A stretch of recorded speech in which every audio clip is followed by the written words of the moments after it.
Good morning बच्चों, फिर से स्वागत है आपका ऑनलाइन क्लासेस में। कल हमने जो वर्षण की संरचना थी उसकी कंप्लीट बात कर ली थी, जिसमें दो प्रकार की कोशिकाएं पढ़ी थी। ठीक है, वर्षण जालक भी हमने पढ़ा था। ठीक है, इसके अलावा एक लास्ट में मैंने आपको एक प्रश्न भी बताया था। ठीक है ना, ये बातें हमने कंप्लीट कर ली थी। और इसी के साथ हमारा जो प्राथमिक जनन अंग था नर जनन तंत्र में वर्षण, वो कंप्लीट हो गया था। आज हम दूसरे जो सहायक जनन अंग होते हैं उनकी बात करेंगे। सहायक जनन अंगों की बात जो है वो करेंगे। देखिए, सेकंड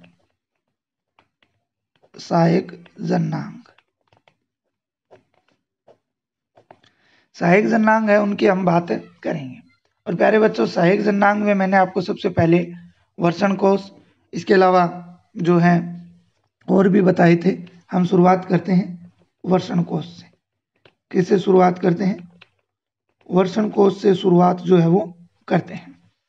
ठीक है, देखिए, वर्षण कोश जो होते हैं, हमने कंप्लीटली स्ट्रक्चर ऑफ टेस्टिस की बात जो है वो कर ली थी। लेकिन अब हम वर्षण कोश की बात कर रहे हैं क्योंकि ये सहायक जननांग है। पहली बात तो वर्षण कोश जो होते हैं ये थैलेनुमा संरचना होती है। कैसी संरचना होती है? थैलेनुमा संरचना होती है। और देखिए, वर्षण प्लस कोश, कोश का मतलब होता है कोई खाली स्थान, वर्षण का मतलब वर्षण, वर्षण जिन स्थान पे स्थित होते हैं उसे वर्षण कोश कहा जाता है। अर्थात वर्षण कोश के अंदर कौन स्थित होता है? वर्षण स्थित होते हैं। थैलेनुमा संरचना होती है और इनमें वर्षण जो है वो स्थित होते हैं। वर्षण कोश की जो दीवार है वो पतली कैसी होती है? लचीली, इसके अलावा पतली तथा रोम युक्त होती है। किस युक्त होती है? रोम युक्त होती है। एवं इसके भीतर अरेखित पेशियों, इसके भीतर जो है वो अरेखित पेशी तंतुओं का मोटा उपत्वचीय स्तर पाया जाता है। भीतर की तरफ क्या पाया जाता है? अरेखित पेशी तंतुओं का, अरेखित पेशी तंतुओं का क्या पाया जाता है? उपत्वचीय स्तर पाया जाता है। उपत्वचीय स्तर पाया जाता है, जिसे हम डार्टोस पेशी कहते हैं। क्या बोलते हैं? डार्टोस पेशी कहते हैं। इसी प्रकार एक पेशी और होती है जिसे वर्षणोत्कर्ष पेशी कहते हैं। क्या बोलते हैं? वर्षणोत्कर्ष पेशी कहते हैं। प्रत्येक वर्षण कोश की गुहा से एक संकरी वृक्ष नाल जुड़ी रहती है। वर्षण कोश जो होते हैं उनकी गुहा से एक संकरी वृक्ष नाल भी साथ में क्या है? जुड़ी हुई रहती है। इसके अलावा आपको बता देता हूं, सर्दियों में जो वर्षण कोशों का ताप है वो कम होने लगता है भाई, सर्दियों के अंदर। ठीक है ना, क्या होता है? वर्षण कोश का जो तापमान है वो क्या होगा? कम होने लगता है। तो कम होगा तो शुक्राणु निर्माण नहीं हो पाएगा। तो फिर क्या होता है? देखिए, वर्षण कोशों का तापमान कम जरूर होता है, लेकिन जो दो पेशियां बताई हैं मैंने आपको, डार्टोस पेशी और एक वर्षणोत्कर्ष पेशी,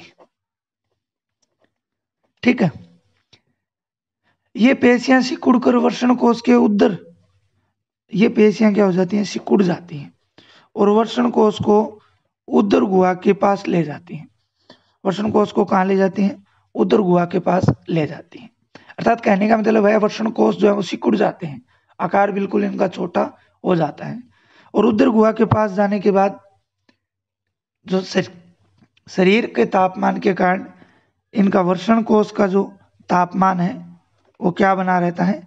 स्थिर या नियत बना रहता है, जिसमें फॉर्मेशन ऑफ स्पर्म की क्रिया जो है वो प्रभावित नहीं होती।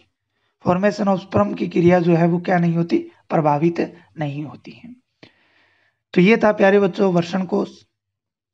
इसके बाद में हम बात करते हैं 2 नंबर सहायक जननांग की। वो आपकी है अधिवर्षण। वो क्या है? अधिवर्षण। इंग्लिश में बोला जाता है एपिडाइमिस।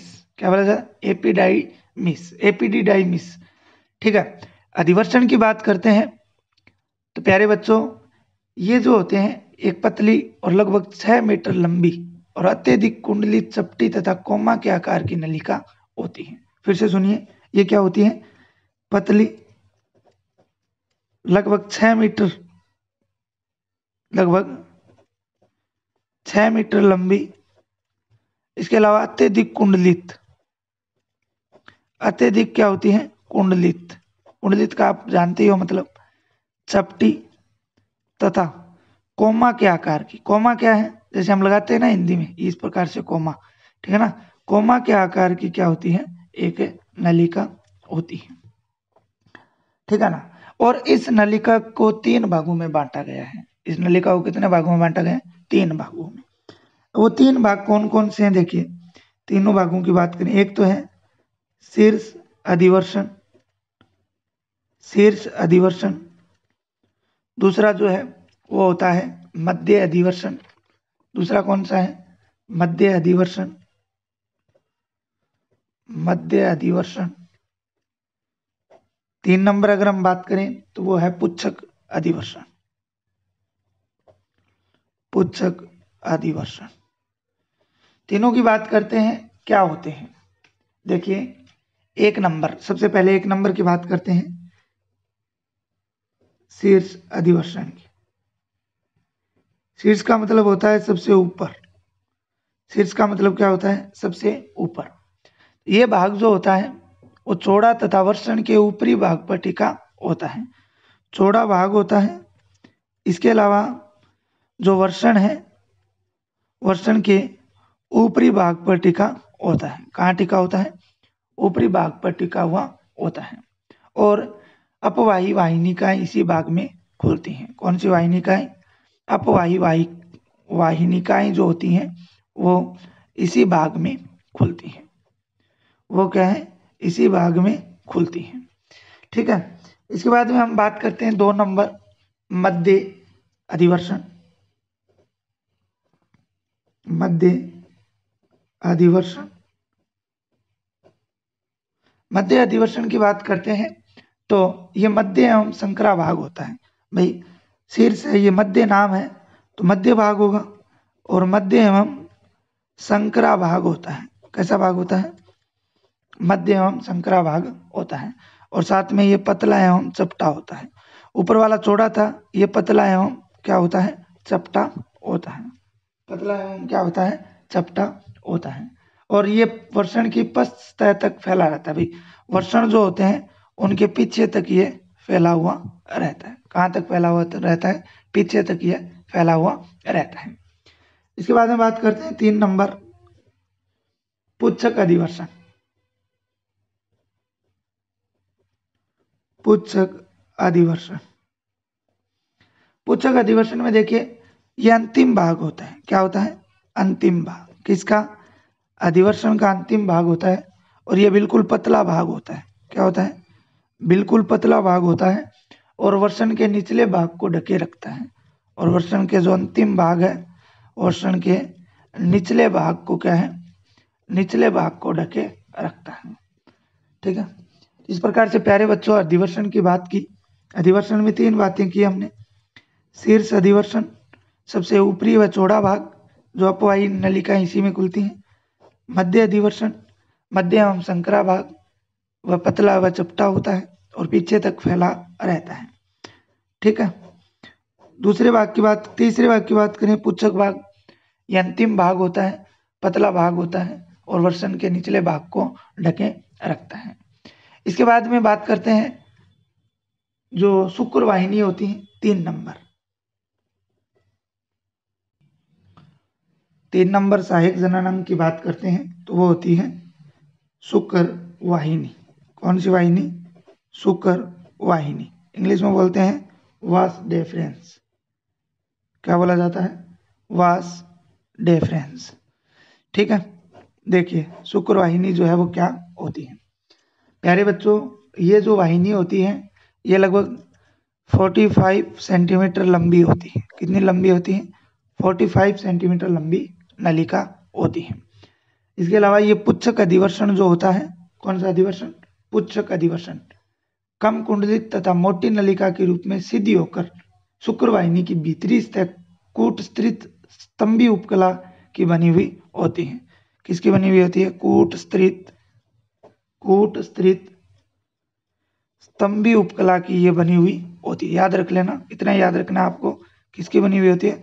कूटस्थित स्तंभी उपकला की ये बनी हुई होती है।